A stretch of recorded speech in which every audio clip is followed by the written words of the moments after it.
Bonjour et bienvenue sur WAF, le podcast qui a du chien. Aujourd'hui, tu écoutes la toute première chronique de 2025. Alors, je te souhaite une très belle et heureuse année, pleine de sérénité, d'aventures et de moments inoubliables avec ton chien.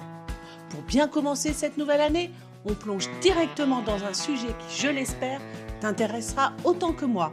Alors, c'est parti! Aborder un chien, interagir avec lui ou simplement respecter son espace peut sembler simple. Mais de nombreuses erreurs sont encore courantes dans nos interactions avec ces animaux. Ces erreurs, souvent dues à une mauvaise compréhension de leur langage et de leurs besoins, peuvent avoir des conséquences graves. Stress pour l'animal, morsure ou relations conflictuelles. Pourtant, avec quelques bonnes pratiques, il est possible de garantir une cohabitation harmonieuse et respectueuse.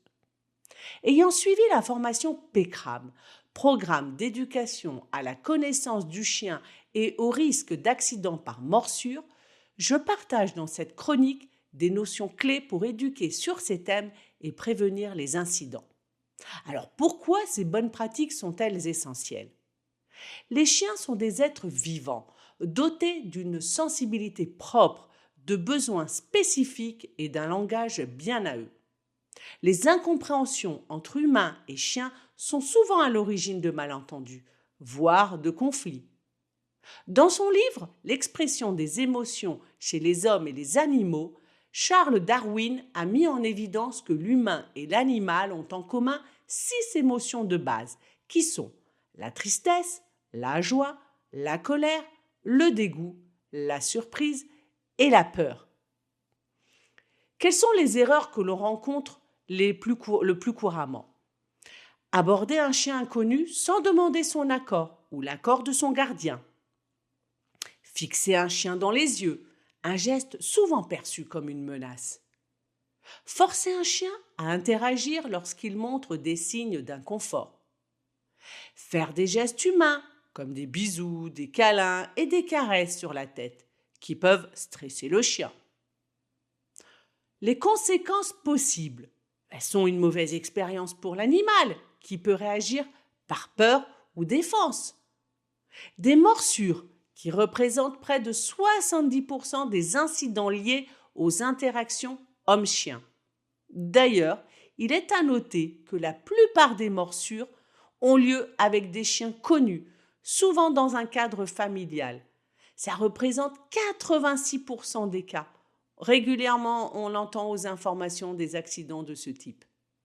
Donc, prendre conscience de ces enjeux est le premier pas pour adopter les bonnes pratiques et garantir des interactions positives. Mais alors, quels sont les gestes à adopter pour respecter un chien ? Alors, on va voir différents cas. Le premier, c'est aborder un chien inconnu. La première chose, c'est de demander l'accord du chien ou de son gardien avant toute interaction. Puis, observer le langage corporel du chien. Est-il détendu ou montre-t-il des signes de stress ? Queue basse, oreilles plaquées, léchage de truffe. Le chien a le droit de refuser le contact. Il a le droit de dire non. Ensuite, il faut approcher calmement, donc ne pas arriver de manière frontale et rapidement, mais arriver sans geste brusque et proposer sa main pour que le chien puisse la renifler et établir le contact. Ensuite, je t'encourage à privilégier les caresses sur les flancs, le dos ou sous le menton, c'est beaucoup moins intrusif, tout en évitant évidemment le sommet de la tête. Et ne jamais faire un bonjour humain au chien, pas de bisous, câlins, contact tête à tête. Avec mes chiens, j'ai aussi pu observer des comportements bien différents. J'ai des chiens très cool et d'autres beaucoup plus méfiants avec les inconnus. Par exemple, Tao, qui se sent mal à l'aise lorsque quelqu'un qu'il ne connaît pas s'approche directement pour lui tapoter la tête. Une fois, un enfant a pris le temps de l'approcher doucement en lui laissant l'espace et le temps de venir à lui. Tao s'est immédiatement détendu et cette rencontre s'est transformée en un moment très agréable pour tout le monde. Ces gestes respectueux font toute la différence. Ensuite, pour respecter un chien, ne pas déranger un chien qui mange. Pourquoi ? Les chiens protègent instinctivement leur nourriture. Les déranger pendant ce moment peut être perçu comme une menace. Que faire? Eh bien, laisser le chien manger tranquillement, sans tenter de récupérer sa gamelle. Enseigner aux enfants à ne pas s'approcher d'un chien en train de manger. Mais ne pas déranger également un chien qui dort. Pourquoi? Les chiens, comme les humains, ont besoin de phases de sommeil profond pour leur bien-être physique et mental. Les réveiller brusquement peut provoquer des réactions imprévisibles. Donc, toujours appeler doucement le chien pour qu'il se réveille. Et expliquer aux enfants pourquoi il est important de laisser un chien dormir. Et ensuite, ne pas déranger un chien blessé ou malade. Et oui, un chien blessé ou malade peut souffrir et la douleur peut amplifier son stress ou ses réactions. La bonne pratique, si c'est vraiment nécessaire de l'approcher, le faire avec précaution. Enfin, ne pas déranger une chienne avec ses petits. Pourquoi? L'instinct maternel pousse la chienne à protéger sa portée. Approcher sans autorisation peut être interprété comme une menace. Donc le mieux est de garder ses distances ou de demander l'accord avant toute interaction. Alors pourquoi et comment comprendre le langage des chiens? Les chiens ne parlent pas, mais ils communiquent grâce à une palette de signaux corporels qu'il est essentiel de savoir interpréter pour vivre ensemble en harmonie. Alors, ces signaux passent par les signaux d'apaisement, qui sont des tentatives du chien pour calmer une situation perçue comme inconfortable.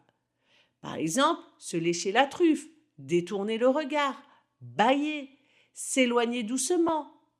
Les signes de stress ou de peur comme les oreilles plaquées, la queue entre les pattes, les poils hérissés, grognement ou aboiement excessif. D'ailleurs, je te renvoie à la chronique précédente sur le stress ou à l'article du blog La Voix des chiens. Tu auras plein de signes de stress ou de peur, des signaux d'apaisement de la part des chiens. Tu en apprendras certainement beaucoup.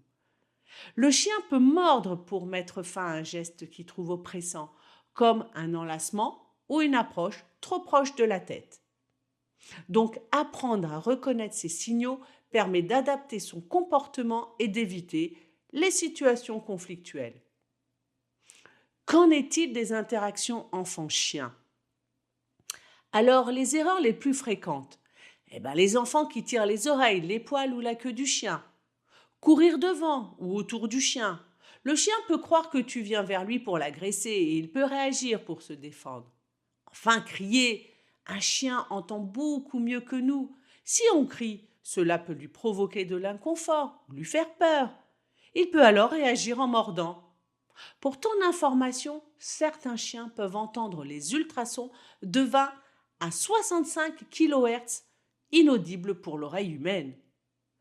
Et aussi s'enfuir en courant par peur, parce que l'instinct de prédation du chien peut alors revenir en force. Mais quelles sont les règles à enseigner aux enfants? Alors, toujours demander l'accord avant d'approcher un chien. Ne jamais déranger un chien lorsqu'il dort ou lorsqu'il mange. Ne pas approcher une chienne avec ses petits ou déranger un chien blessé ou malade. Ne pas caresser un chien brusquement, mais doucement et sur le dos ou sur le flanc, voire le menton. Dans le jeu, ne pas exciter le chien. Le jeu ne doit pas être un rapport de force. Pour ma part, j'encourage toujours les interactions enfant-chien sous la surveillance d'un adulte. Cela prévient non seulement les incidents, mais permet également d'éduquer les enfants sur les bonnes pratiques à tenir. Et quelles sont ces bonnes pratiques en extérieur? Alors, respecter les autres chiens et les personnes. Garder son chien en laisse dans les zones passantes. Ne pas laisser son chien sauter sur les personnes, même si ça part d'une intention amicale. C'est d'ailleurs le cas de Scotty que l'on a adopté récemment. C'est un chien qui, tout fou, fougueux, a tendance à sauter sur les gens. Mais ça peut indisposer certaines personnes. Donc, écoutez, je suis en train de lui apprendre tout doucement. Ça se fait avec le temps. Et puis, il commence à comprendre et il a tendance maintenant à s'asseoir, ce qui est parfait. En zone rurale, si ton chien reste en liberté, veille à le rappeler au pied et à éviter qu'il n'interagisse avec les personnes qu'il croise. Eh oui, Certaines personnes peuvent avoir peur des chiens ou simplement ne pas souhaiter être approchées à ce moment-là. Les bonnes pratiques passent aussi par une socialisation positive, permettre aux chiens de se rencontrer dans un environnement calme ou observer leur langage corporel pour détecter tout signe d'inconfort. Enfin, c'est une question de civisme et de respect pour les autres usagers de l'espace public, mais ramasser les déjections. Alors bien qu'en campagne ça soit rarement pratiqué, ramasser les déjections reste une marque de respect pour l'environnement et les promeneurs. Quand mes chiens font en zone rurale, quand mes chiens font dans un champ, je ne vais pas ramasser leurs déjections. Mais si c'est sur un chemin rural, clairement je ramasse pour éviter que les promeneurs ou d'autres chiens soient indisposés. En milieu urbain, sache que les déjections peuvent aussi causer des glissades dangereuses, notamment pour les personnes âgées. Respecter la propreté est une obligation et contribue à une meilleure cohabitation et acceptation des chiens. Quand je sors avec mes chiens, je m'assure toujours d'avoir des sacs pour ramasser leurs déjections. Une fois, j'ai même aidé une personne qui n'en avait pas. Ce sont des petits gestes qui améliorent notre cohabitation avec les autres. Comme le disait Antoine de Saint-Exupéry dans Le Petit Prince, « Si tu m'apprivoises, tu seras pour moi unique au monde et je serai pour toi unique au monde. » Respecter un chien, c'est donc comprendre son langage, reconnaître ses besoins et appliquer des gestes simples qui garantissent sa sécurité et son bien-être. Que ce soit en demandant l'accord avant de le caresser, en lui laissant son espace lorsqu'il mange ou dort, ou en éduquant les enfants à interagir correctement, chaque geste compte. Adopter ces bonnes pratiques, c'est non seulement prévenir les incidents, mais aussi montrer que l'on respecte les chiens pour ce qu'ils sont, des compagnons extraordinaires avec leurs besoins et leur personnalité unique. Alors, prêt à appliquer ces conseils ? N'hésite pas à partager ton expérience sur Instagram avec le hashtag WAFlepodcast. Et pour toute question ou suggestion, écris-moi à contact@waf.dog. Pour en savoir plus, tu pourras prochainement retrouver l'article complet sur le site La Voix des Chiens dans la section Conseils pratiques du blog. À très vite pour une nouvelle chronique et d'ici là, prends soin de toi et de ton chien. Je te remercie d'avoir écouté cet épisode de WAF et j'espère que tu as pris beaucoup de plaisir. Si tu as aimé, laisse un avis et n'hésite pas à partager le podcast avec tes amis ou d'autres passionnés de chiens. Pense aussi à t'abonner pour ne manquer aucun des prochains épisodes remplis d'histoires captivantes et de conseils pratiques. Et bien sûr, un petit clin d'œil à tous nos chiens qui enrichissent nos vies de 1001 façons. À la semaine prochaine pour de nouvelles aventures canines sur WAF.